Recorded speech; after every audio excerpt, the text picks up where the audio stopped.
दोस्तों, क्या आप जानते हैं 90% लोग जो फ्रीलांसिंग स्टार्ट करते हैं 30 दिन के अंदर ही क्विट कर देते हैं। इसका रीजन ये नहीं होता कि उनको स्किल नहीं आती कोई। इसका सबसे बड़ा रीजन ये होता है उनको एक पूरा रास्ता जो होता है फ्रीलांसिंग का वो नहीं पता होता। मतलब कि उनको एग्जैक्ट क्या करना चाहिए, अपनी स्किल को किस तरीके से वो यूज कर सकते हैं जिससे उनको क्लाइंट्स मिले, क्या क्या स्टेप्स फॉलो करने होते हैं वो पता ही नहीं होता। तो आज के इस वीडियो में मैं आपको 5 स्टेप्स का फ्रेमवर्क बताने वाला हूं। अगर आप उसका यूज करते हैं तो 2026 में आप भी एक सक्सेसफुल फ्रीलांसर बन सकते हैं। बट इसके लिए आपको एक चीज करनी होगी, इस वीडियो को पूरा देखना होगा, हर एक स्टेप को समझना होगा, और जब आप उसको फॉलो करेंगे तो आपको वहां से रिजल्ट्स भी अच्छे मिल सकते हैं। यहां पे कोई आपके साथ शॉर्टकट शेयर नहीं करूंगा, एक्चुअल में वो चीजें शेयर करूंगा जो 2026 में आपके लिए फ्रीलांसिंग जर्नी में वर्क करेंगी। तो चलिए शुरू करते हैं अपनी वीडियो को पूरी मोटिवेशन के साथ। तुम्हारा सबसे पहला स्टेप आता है राइट स्किल को चूज करना। अब देखो, मैं यहाँ पे एक चीज आपको कहना चाहूंगा, कुछ लोग क्या होता है कि ऐसी स्किल को सेलेक्ट कर लेते हैं जिसका आज के टाइम पे डिमांड ही नहीं है। तो आपका जो सबसे पहला स्टेप होगा कि अपने इंटरेस्ट के अकॉर्डिंग आपको एक ऐसी स्किल को सेलेक्ट करना है जो आज के टाइम पे ट्रेंड में भी हो और उसकी डिमांड भी हो। अब मैं आपको इस चीज का एक आसान सा एग्जाम्पल देता हूं। सपोज करो गर्मियों के दिन है और आपने काम शुरू किया, आप वुलन कपड़े सेल कर रहे हो। तो गर्मियों के टाइम पे गर्मियों के कपड़ों की डिमांड होती है, वुलन कपड़ों की नहीं होती। तो सेम चीज ऐसे है कि आपको जो स्किल चूज करनी है ना, पहले तो आप ये देखना कि आपका उसमें इंटरेस्ट है या नहीं, दूसरा उसका मार्केट में क्या डिमांड है। तो सबसे पहला स्टेप ये बहुत ज्यादा जरूरी है।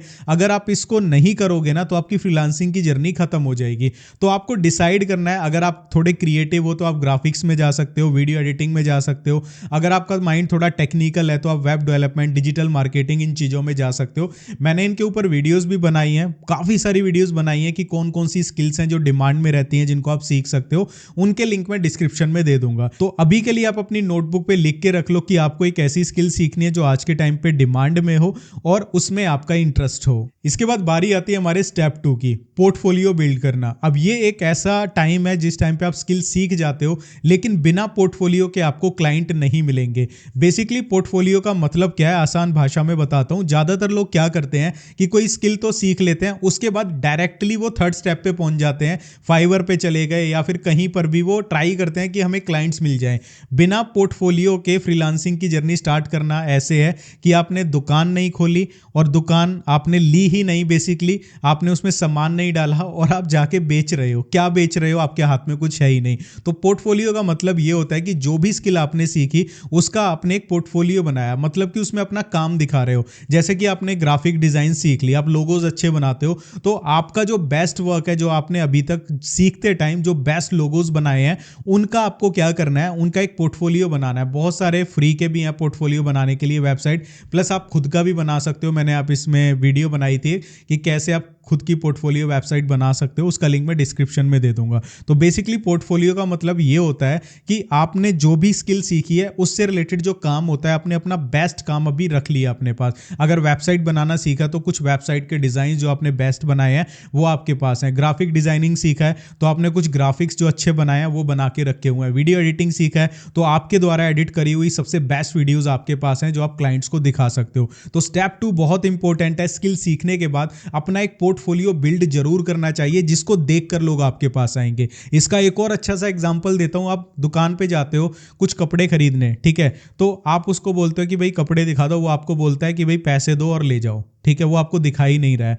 तो सेम चीज ऐसे होती है कि जब हम अपना खुद की स्किल को बेचने जाते हैं, हम अपनी स्किल को ही तो बेच रहे हैं, तो सामने वाला आपको ऑर्डर क्यों देगा जब तक वो आपके काम को नहीं देखेगा। जब आप उसको अपना काम दिखाओगे, सपोज किसी को आपसे लोगो बनवाना है, आपने अपना पोर्टफोलियो ऑलरेडी वहां पे डाला हुआ है, तो उन्होंने देख लिया आप इस तरह का लोगो बनाते हो, तो अगर उनको आपका काम अच्छा लगेगा तो आपको ऑर्डर मिलने की पॉसिबिलिटी बढ़ जाएगी। तो पोर्टफोलियो बिल्ड करना बहुत ही ज्यादा इंपॉर्टेंट है अगर आपको फ्रीलांसिंग जर्नी स्टार्ट करनी है। इसके बाद बारी आती है कि चलो पोर्टफोलियो भी बिल्ड कर लिया, अब बात आती है क्लाइंट्स कहां से मिलेंगे। इसके दो तरीके होते हैं। अगर आप एक बिगिनर हो तो आप फाइवर पे अपनी प्रोफाइल बनाओ। फाइवर के ऊपर बेसिकली क्या होता है, आपने अपनी अच्छी सी प्रोफाइल बना ली, अगर नहीं बन रही है तो चैट जीपीटी का भी यूज कर सकते हो, जेमिनाई का यूज कर सकते हो, वहां से अपनी एक प्रोफाइल बिल्ड करवा लो। इसका सबसे अच्छा एक जो तरीका होता है वो ये होता है कि आपने जो भी स्किल सीखी है उससे रिलेटेड फाइवर पे सर्च करो और देखो कौन कौन से ऐसे लोग हैं जो लेवल 1 में आते हैं लेकिन उनको ऑर्डर्स अच्छे मिल रहे हैं, उनकी प्रोफाइल को रीड करो या कॉपी करो, चैट जीपीटी पे जाओ और उनको दो और बोलो इससे जुड़ी या इसी की तरह मेरी एक प्रोफाइल लिख दो जो यूनिक लगे। उसके बाद उसमें चेंजेस कर लो और अपनी प्रोफाइल बना लो। जो आपका पोर्टफोलियो आपने बनाया, जो डिज़ाइंस आपने बनाया, जो आपका काम है, वहाँ पे फाइवर पे अपलोड कर दो। ठीक है, आपका फाइवर वाला काम हो जाएगा। बाकी इसके अलावा अपवर्क भी है जहाँ पे बिडिंग होती है बेसिकली, तो अपवर्क पे आप अपनी प्रोफाइल बना लो और वहाँ पे भी सेम इसी तरीके से काम करो जैसे फाइवर पे किया है, अपना सारा वर्क वहाँ पे डाल दो। वहाँ पे बहुत सारे प्रोजेक्ट्स होते हैं तो आप वहाँ पे बिड कर सकते हो। बेसिकली कोई प्रोजेक्ट आया सपोज $10 का, उस पर 50 या 500 लोगों ने बिड किया, तो वो उस बंदे की मर्जी होगी, वो सबकी प्रोफाइल देखेगा, जिसकी प्रोफाइल जिसका काम अच्छा लगेगा उसको प्रोजेक्ट मिल जाएगा।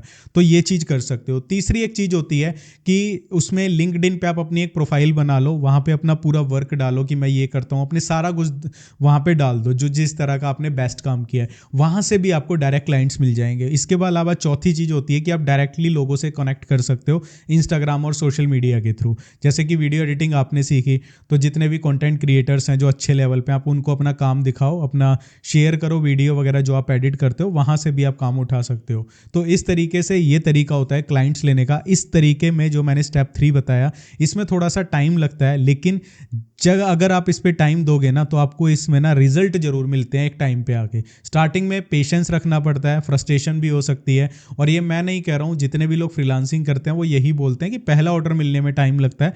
अगर आपको यकीन ना हो तो ये वाला आई बटन में जो पॉडकास्ट है इसका डिस्क्रिप्शन में भी लिंक दे दूंगा।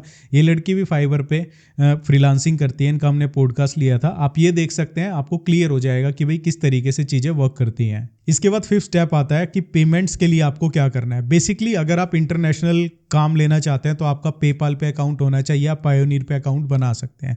इन दोनों जगह पे अपना अकाउंट बना लें। और एक चीज़ मैं आपको अपने एक्सपीरियंस से बता रहा हूँ कि जब आप फाइवर, अपवर्क या किसी भी फ्रीलांसिंग प्लेटफॉर्म से प्रोजेक्ट उठाएंगे तो वहाँ पे एक चीज़ हमेशा याद रखना कि अगर ऐसा बहुत मोस्ट ऑफ द टाइम होता है कि जब आपको ऑर्डर्स मिलने लग जाते हैं तो क्लाइंट आपको बोलेगा कि भाई आप यहाँ की बजाय हमसे बाहर मतलब कि फाइवर या जो भी प्लेटफॉर्म है उससे बाहर आप हमसे कांटेक्ट कर लो और हम डायरेक्टली आपसे बनवा लेंगे। तो उस केस में बेसिकली क्या होता है, वहाँ पे देखो एक रिस्क ये भी रहता है कई बार कि सामने वाले ने काम करवा लिया बट उसके पैसे नहीं दिए। तो कोशिश करो कि आप विद इन प्लेटफॉर्म रह के ही काम करो ताकि आपका जो मेहनत है उसका पैसा आपको मिल सके। बिकॉज अगर आप प्लेटफॉर्म के अंदर ही काम कर रहे हो, वहीं पर सब कुछ कर रहे हो, तो वो आपका पैसा नहीं मार पाएगा, बट उससे बाहर कुछ भी आपके साथ हो सकता है। बाकी हाँ ये है कि अगर आपको किसी में बहुत टाइम तक किसी क्लाइंट के साथ वर्क कर रहे हो और सही है तो बाहर भी आप कंटिन्यू कर सकते हो। तो गाइज मैं आपको एक चीज़ कहना चाहूँगा, फ्रीलांसिंग कोई ऐसा फील्ड नहीं है जो रातों रात आपको बना देगा। यहाँ पे पेशेंस चाहिए, टाइम लगता है और मेहनत लगती है। मैं आपको एक चीज़ कहना चाहता हूँ, फ्रीलांसिंग सिर्फ एक छोटी सी स्किल नहीं है कि आपने आज शुरू किया आज ही सब कुछ हो जाएगा। यहाँ पे भी बिजनेस की तरह टाइम लगता है। जैसे कि किसी ने बिजनेस स्टार्ट किया तो आपने कहा होगा ना कि सालों लग जाते हैं किसी बिजनेस को एस्टेब्लिश होने में। सेम चीज़ फ्रीलांसिंग होती है, यहाँ पर भी आपको टाइम देना पड़ेगा। चीज़ें रातों रात नहीं होंगी कि आप आते हो, अपनी प्रोफाइल बनाते हो और आपके पास ऑर्डर्स की बरसात हो जाएगी। आपको ऑनलाइन रहना पड़ता है, ठीक है, जो वेबसाइट्स जहाँ पे भी आप बनाओगे वहाँ पे ऑनलाइन रहना पड़ेगा। आपको अपनी प्रोफाइल में चेंजेस करने होंगे, अपने बेस्ट वर्क को वहाँ पे दिखाना पड़ेगा। तो धीरे धीरे अगर आप पेशेंस, पॉजिटिव माइंड और हार्डवर्क के साथ काम करते हो तो एक दिन ऐसा दिन भी आता है फ्रीलांसर्स की जर्नी में कि उनके पास टाइम नहीं होता, ऑर्डर्स की लाइन लग जाती है। तो पॉजिटिव रह के काम करोगे तो लाइफ चेंज होगी, लेकिन माइंड में अगर नेगेटिविटी रखोगे कि नहीं ऐसा कुछ नहीं होता और पहले से बहुत सारे लोग हैं तो मुझे काम नहीं मिलेगा, तो एक्चुअल में आपको नहीं मिलेगा। मैं इतना बोलता हूं कि काम बहुत है, लोग करने वाले कम है, लेकिन नेगेटिव लोग भी बहुत सारे हैं जो कि ये पहले ही सोच लेते हैं कि कुछ नहीं होगा।